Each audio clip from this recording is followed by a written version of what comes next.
The broadcast is now starting. All attendees are in listen-only mode. Good afternoon, everybody. This is Jennifer Schaus coming to you live from Washington, D.C. in our 2018 Webinar Wednesday series. We appreciate you joining us today.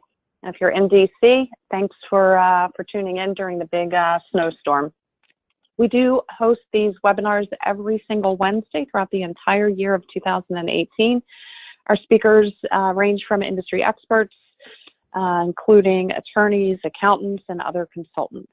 The full list of our webinars are listed on our website under the webinar section, and then all of the recordings are listed below that under the archived webinars. They're all complimentary and they are all recorded.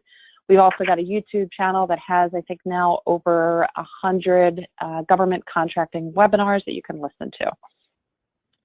Just a quick blurb about us. We are based in downtown DC and provide professional services for both product and service companies in the federal contracting space.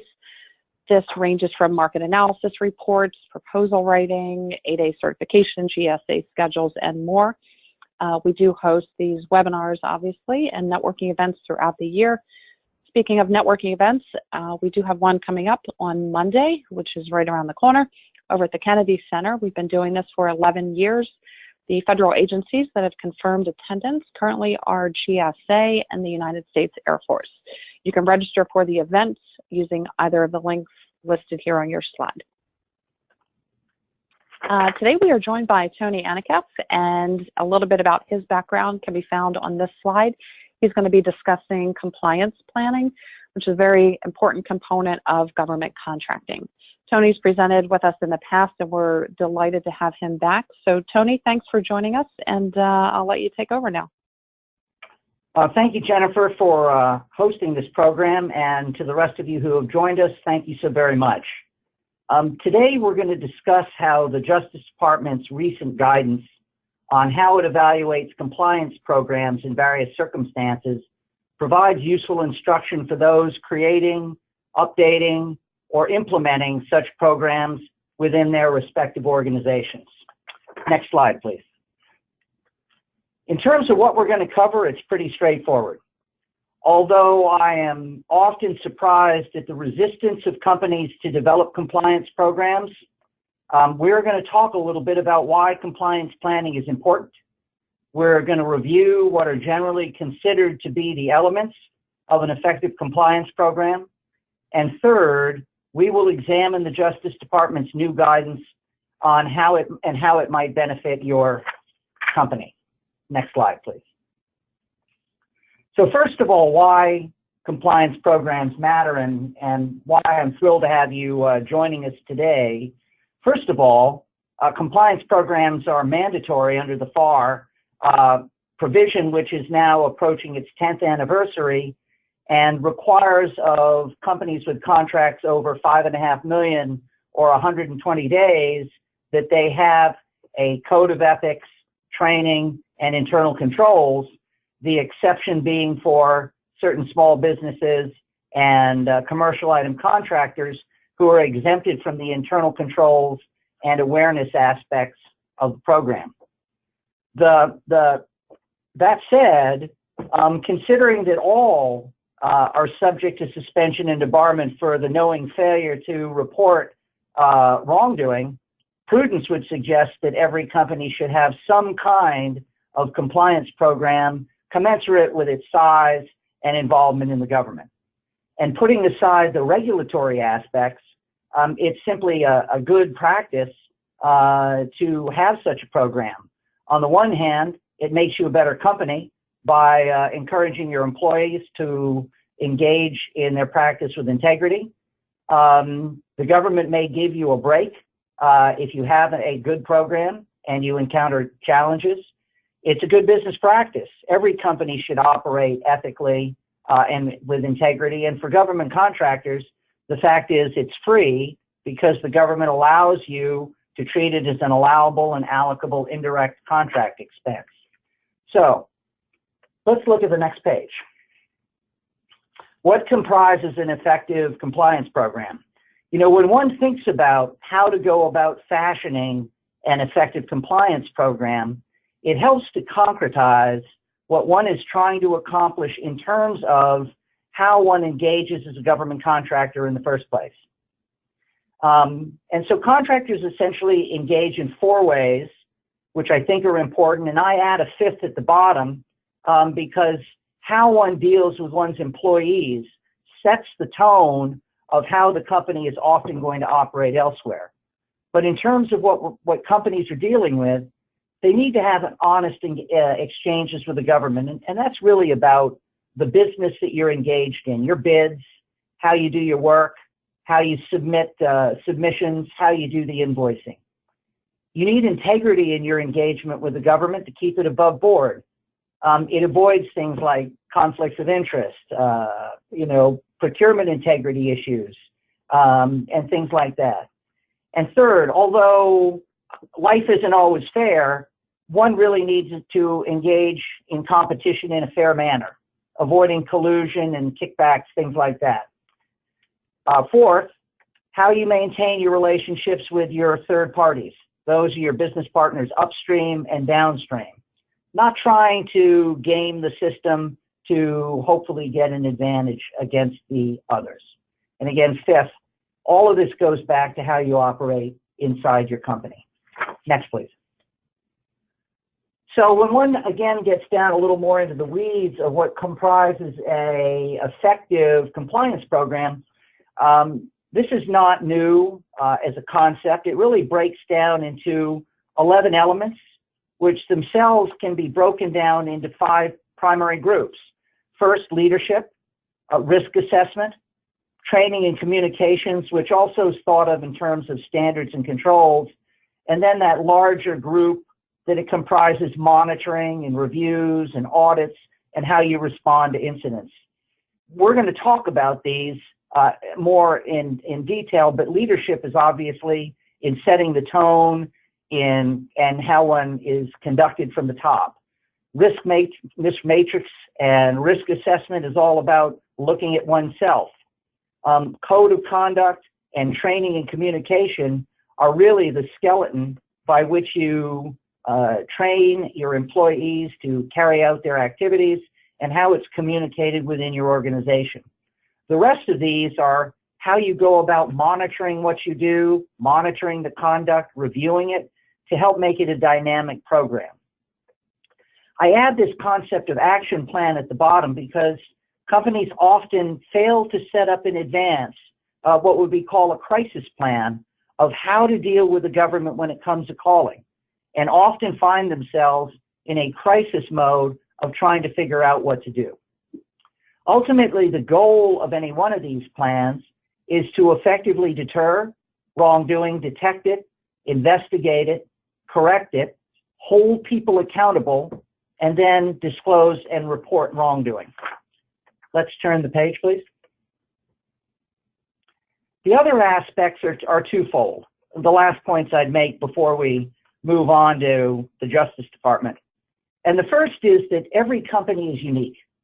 It has a unique set of circumstances, be it a commercial item, small business, to a large, multifaceted corporation. And so every plan needs to be constructed to fit its style and its makeup and its engagement with the company. And the second aspect of that is that the program itself has to be a dynamic system. It can't be something that's one and done. You can't just develop a code of ethics, put it in the drawer or on the shelf and be done with it. It has to be something that is looked back as you as a company evolve and the personnel in the company involved and the agencies with which you work tend to change.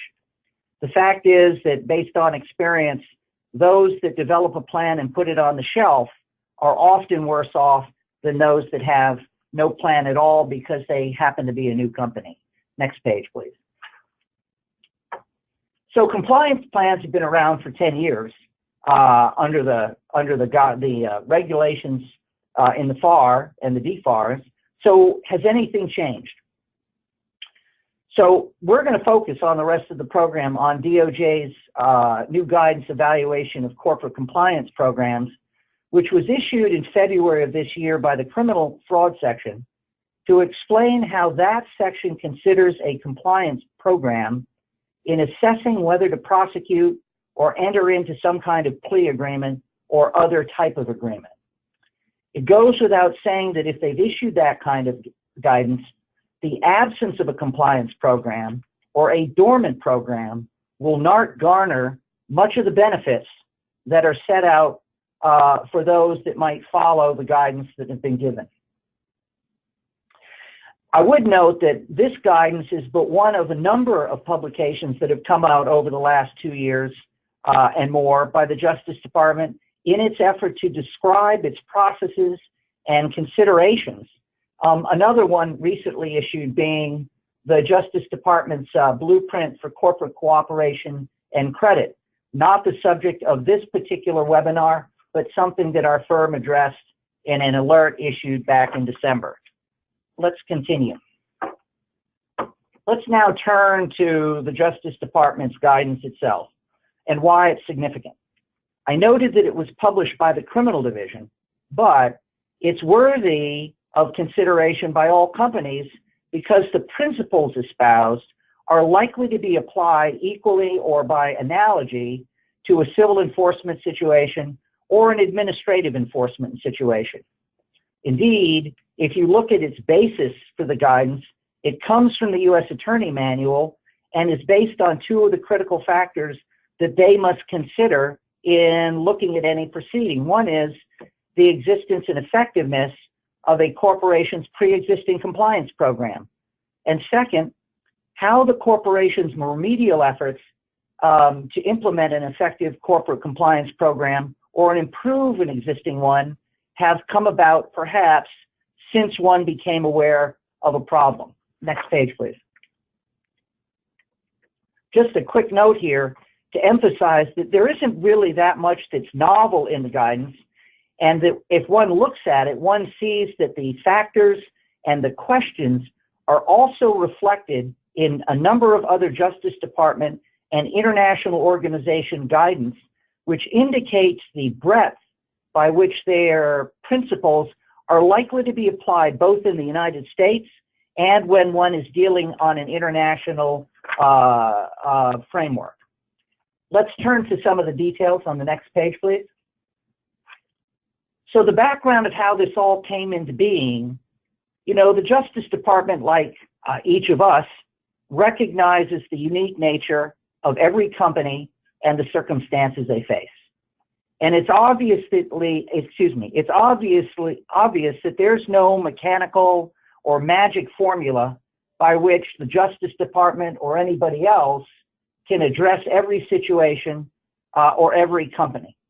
So each situation and every company must be assessed based upon what the Justice Department calls its own risk profile, but that's really its own unique circumstances.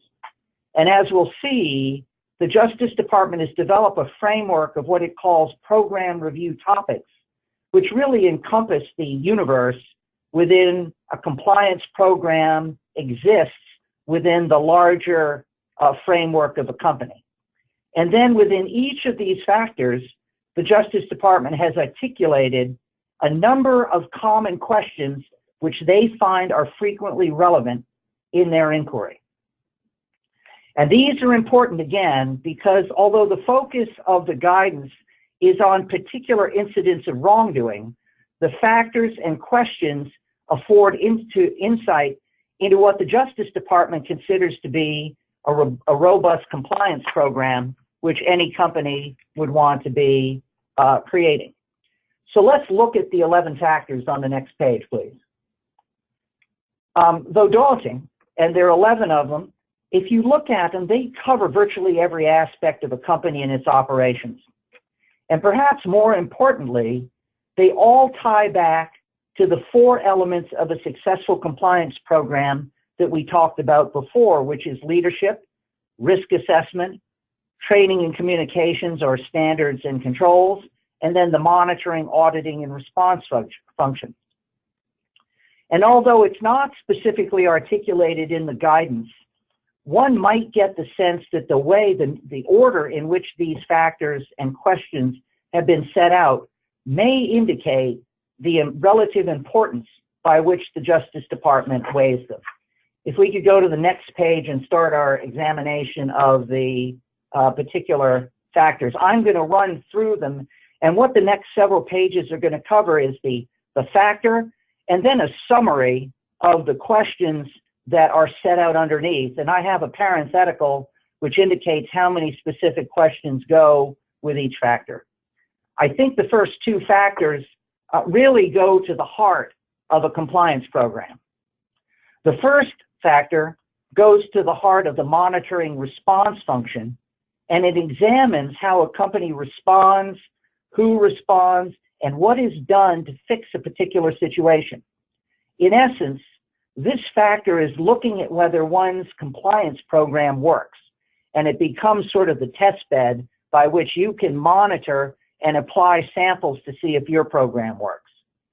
The second factor focuses on the leadership function in a company in terms of the attitude and conduct, both in words and deeds, of senior and middle management. It also examines whether leadership is held accountable and what standards are applied within the company. And lastly, and importantly, whether the board is capable of and in fact exercises oversight within the company. It's fair to say that the commitment of leadership in tone and conduct may be the most important and critical aspect, because without the proper tone set at the top of the organization, the likelihood of success of a compliance program is far less likely. Next page, please. The third factor talks about the autonomy and resources of the compliance program itself. And that is a different aspect of the leadership function, which we often find to be an Achilles heel within a compliance program. The compliance program itself cannot be a siloed minion off on some hidden part of the corporation. The compliance function must have the stature and the quality of staff, the autonomy, and the resources to carry out its investigatory duties, and also must be actively involved in the training, communications, and enforcement aspects of the program.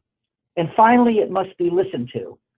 And in that sense, it must have the committed support of leadership and the authority to act with autonomy and with authority within the company.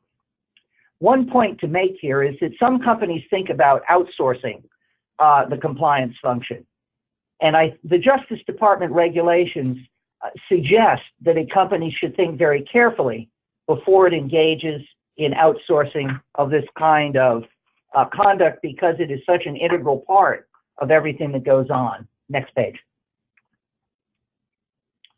The fourth factor focuses on the training and communications, or standards and controls function, and another critical pillar which requires a substantial investment and effort in developing the program.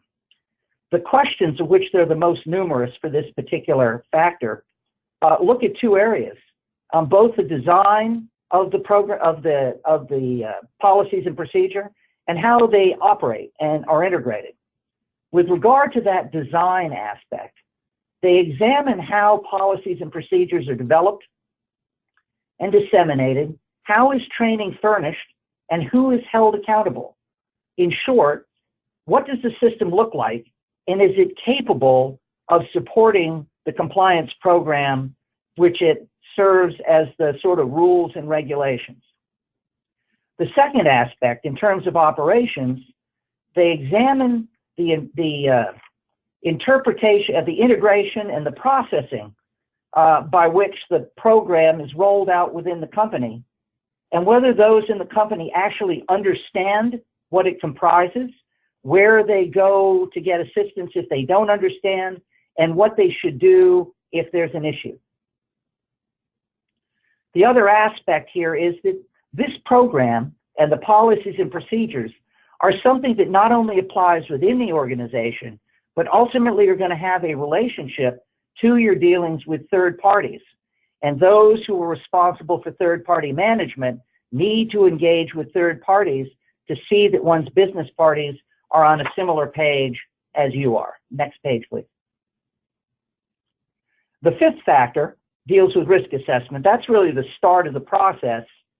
And it's how a company goes about looking at itself, its unique circumstances and risks in terms of its size, its makeup, its government involvement, and the sensitivity of the work that it does. Then how it goes about examining from time to time issues that arise, and how all of that instructs the formation and composition of its compliance program in terms of those risks.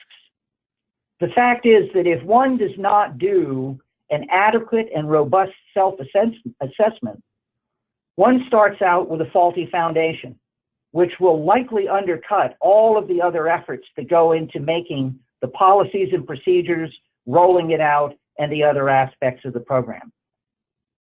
Again, in dealing with third parties, this is a topic that one is going to want to engage with them in terms of integrating with their efforts. Next page as we move on to the sixth factor. And the sixth factor is a follow-on to the rules and regulations. It's part of the training and compliance and standards and controls function. It focuses on the details and effectiveness of the rollout and the training program, right? Does your staff understand the program? Do they know how to use it? And where do they turn for advice? And perhaps equally important, how does management communicate within the company about misconduct or non-compliance? Is there a lack of supervisor cooperation? What happens if the CEO is involved? Keeping things secret in this environment as opposed to an open and transparent system is likely to undercut the willingness of staff to participate and the effectiveness of your program in achieving its goals. Another side thought is, does the company reward in some manner good deeds in advancing the compliance program? Next slide, please, as we turn to the seventh factor. The seventh factor continues on having rolled out a program. Does the reporting and investigation system work? This again is part of the monitoring and response function that we looked at a little bit in the first factor. It examines and details the effectiveness of one's reporting system, i.e. do people report? How do they report? Are they willing to report? The investigations process and the company's response to whatever's discovered in terms of locating the root cause of the problem, systemic issues, and who was to be held accountable as one moves up the management chain. As a practical matter, the system fails if folks are ignorant about or hesitant to report, or if the investigation is not thorough, or staff or management fail to cooperate, or if lessons learned are not implemented, or that management itself is not held accountable. Let's move on to the next page for the eighth and ninth factors. The eighth factors, incentives and disciplinary measures, are really again, part of the monitoring factor. And they deal with the carrots and sticks used to promote ethical behavior, including at the supervisory level. Its emphasis also is on the need for consistent and fair application of the rules of the road throughout the organization and likely to third parties. The other, the continuous improvement and periodic testing, focuses on the need for a dynamic system with a need for periodic review, audits, assessments, etc., to address the evolving circumstances of a company as it continues to grow and shift in the marketplace. In this, it's not unlike the long-term incumbent contractor who needs to keep on its toes lest it lose out in a competition to a newer and more in-tune competitor. Let's turn to the next page and the last two factors. These two are similar. They again deal with the training and communications and standards and control functions. The 10th factor, third-party management, we've alluded to in a number of the other factors before, but it examines the relationship with third parties at all levels, from its selection to its management to its coordination to compliance systems through its relationship manager. The 11th factor, the more rare type of situation, deals with how one's own compliance program plays in the M&A arena in terms of the due diligence that one has to do about a future corporate family member and how one integrates what may be two potentially diverse systems into one. With that, let's turn and look at some of the benefits that are found from this program. All right, so why should the DOJ guidance matter to your company? First, it's a pronouncement from the leading agency which enforces the law with which you need to be concerned as a government contractor regarding what they will look at in a criminal enforcement context, and likely what the civil division and administrative enforcement officials will look to as a template in their various proceedings. As a practical matter, the factors and the questions create somewhat of an outline and a template for any company in creating an argument in response to such an investigation and in articulating why it should be treated more leniently than might otherwise be the case. The second reason is that the combination of overarching factors and granular inquiries affords a template which you as a company can measure and tailor a program to meet your specific circumstances as they now exist and as they will evolve in the future. Third, this is not some consultant's newfangled theory du jour, but it ties back instead to the fundamental and traditional elements that have underlay an effective compliance program for many years, but goes on to enlighten some of the detailed fabric that overlays the skeleton that has been there for a long time. Lastly, when one looks at the interplay between and among the factors and questions, let's turn to the next and last slide. When one does that, one sees the themes for a successful program reflected in the guidance. The leadership function, which we've stressed, which is critical if there's going to be a successful program. The autonomy and resources that must be dedicated to the compliance function if it's going to work. How compliance needs to be integrated into the overarching aspect of all aspects of the company, from bidding to performance to accounting, etc. That all people must be held accountable within the company in order for it to be effective. And lastly, that it be a dynamic program. In closing, I want to emphasize the importance of scaling to one's various circumstances. The myriad of factors and questions might imply the need for structures attainable only by large, multifaceted corporations, but that is not how one should read this guidance. They can be applied equally effectively in much smaller operations, be it 5 engineers who got together with an idea to be pushed and they draw straws as to who's the CIO and the CIO, to a 2-person operation, to a small multi-office operation on up the chain with complexity. In that regard, there are 2 things of which I've become fairly certain. The leadership tone and conduct will determine the success or failure of your efforts. As we've worked with companies, we've come to see that there are enlightened companies with enlightened leadership who get it and they soar in this environment. And then there are others like Martin Scarelli's company who ultimately fail for a number of reasons that are evident. The second aspect or second point is that the planned time and effort invested at the outset and incrementally as a company grows always is far less than the disrupted time and effort that one needs to spend with folks like me when things go bad. And I thank you for your attention. If we could go to the next page. Our firm publishes a podcast, blogs, and other materials on the webpage. On our webpage, I thank you for your time and attention. And as on the next page, I'm always happy to chat about questions you may have. And with that, Jennifer, I turn it back to you and thank those of you who spent part of your day with us. Thank you.